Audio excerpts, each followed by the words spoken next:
It's time for Get over it! News and Sports Live at 5 on Radio DePaul. News team, assemble!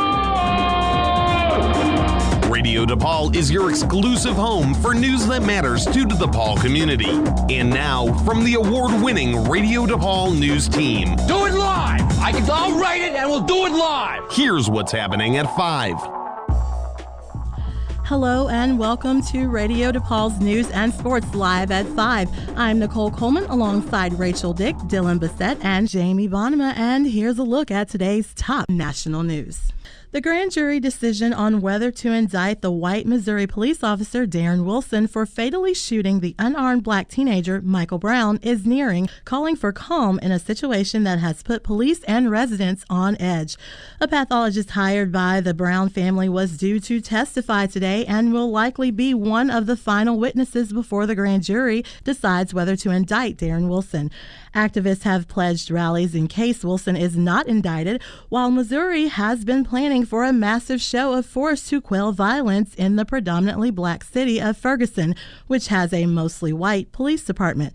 Police have been criticized for heavy-handed tactics in previous protests. Nixon has put the responsibility on activists to keep protests peaceful. A Pennsylvania man has been charged with stealing more than $350,000 worth of human skin over a period of several years.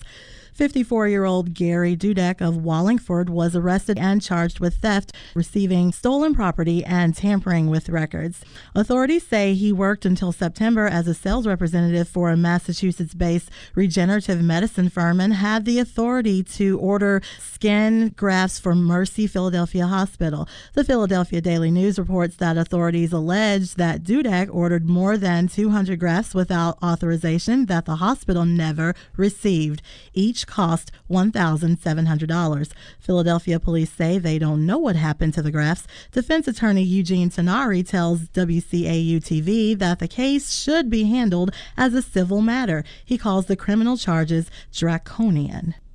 The U.S. government has warned iPhone and iPad users today to be on alert for hackers who may exploit a vulnerability in Apple Inc.'s iOS operating system that would enable them to steal sensitive data.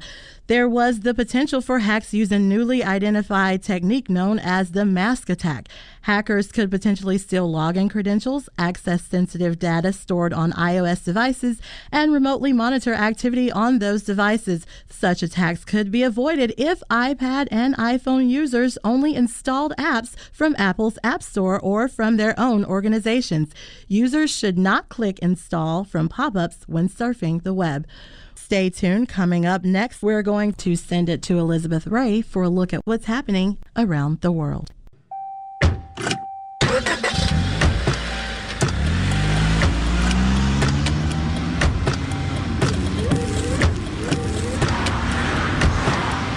Driving has a rhythm all its own. Don't wreck it with a text. Before you get behind the wheel, silence your phone. Or better yet, designate a texter. For more text-free driving tips, visit stoptextstoprex.org. Brought to you by the Ad Council and the National Highway Traffic Safety Administration.